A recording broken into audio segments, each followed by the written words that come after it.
What is up guys, in this video I want to talk about Nikon D5600. I want to share my experience after using it for more than a year. So let's get started.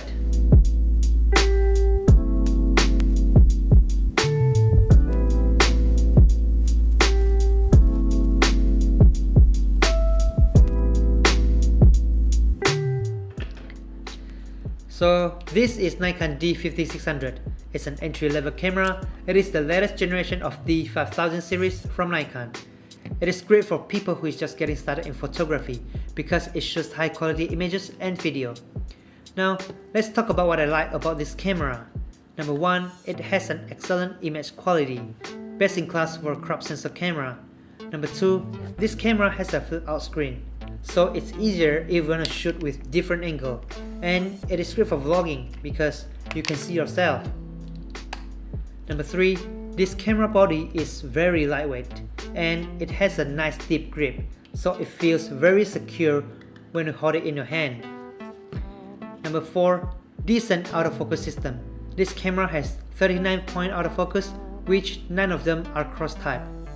Number 5, very good battery life. I can shoot for more than a half day within a single charge. Those are a few points that I like about this camera, but it might be more. Now, let's talk about what I don't like about this camera. Number 1, it is not good enough in low light. Noise is very noticeable when you shoot above 3200 ISO, but that's kind of expected since this is an APS-C sensor. Number 2, I think this camera body is kind of too small for me. What I mean is the grip, it is not tall enough, so when I hold it, my pinky has nowhere to rest. It can be quite uncomfortable when you pair it with a heavy lens, like this Sigma 18-35 f1.8. Let me show you.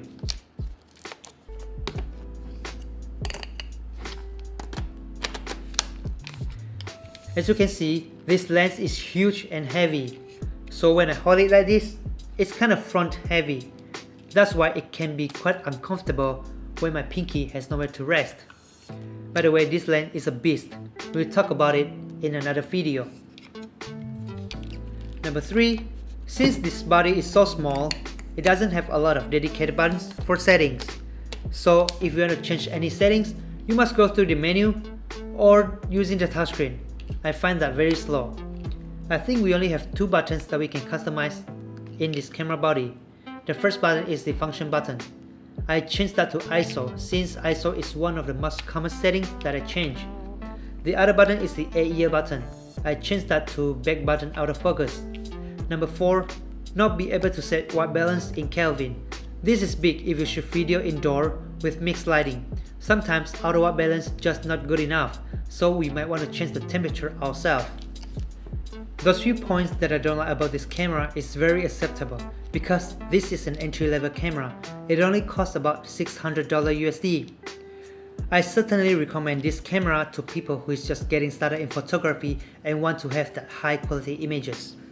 As for people who have bigger hands and want to have far more controls so you can quickly change any settings, I recommend you to look for the D7000 series. That's about it guys, so what do you think about this Nikon D5600? Tell me in the comments down below. Hope you enjoyed this video, subscribe, give it a thumbs up, and I will see you in my next video. Peace!